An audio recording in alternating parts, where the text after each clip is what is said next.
पूर्ण झाले. मग तुम्हाला ज्यावेळेस आम्ही औषध दिलं आणि तुम्ही तुमच्या 6 बेडला पूर्ण औषध मारलं, तर काय वाटलं तुम्हाला? पहिला स्प्रे मारल्यानंतर काय डिफरन्स झाला? पहिल्या स्प्रे मध्ये जरा टवटवी वाढली झाडा फळात आणि आता नंतरचा दिलं त्यापासून जरा हिरवा कलर जास्त यायला लागला, म्हणजे फास्ट प्रोसेस जास्त व्हायला लागली. म्हणजे झाडाला कलर हिरवा आला आणि साईज मध्ये सुद्धा चांगल्या प्रकारे सुधार दिसायला लागला. चांगल्या प्रकारे. मग आता टोटल किती स्प्रे झाले?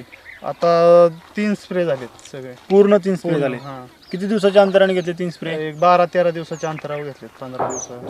मग पूर्ण 3 स्प्रे झाल्याच्या नंतर आजचा रिझल्ट काय वाटतो तुम्हाला? क्वालिटी बी चांगली आहे आणि साईज जास्त वाटते जरा.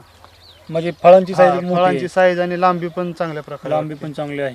रोग प्रतिकार शक्तीच्या बाबतीत काय सांगाल? रोगात बी थोडा फरक आहे, फक्त ताकद भरपूर वाटते झाडामध्ये. म्हणजे जिथं जिकडे मारला स्प्रे तिथं, मारला हा, त्या स्प्रे झाडांची मारला, ताकद जास्त आहे, ताकद म्हणजेच जास्त रोग वाटते. प्रतिकार हा, शक्ती जास्त वाढलेली आहे.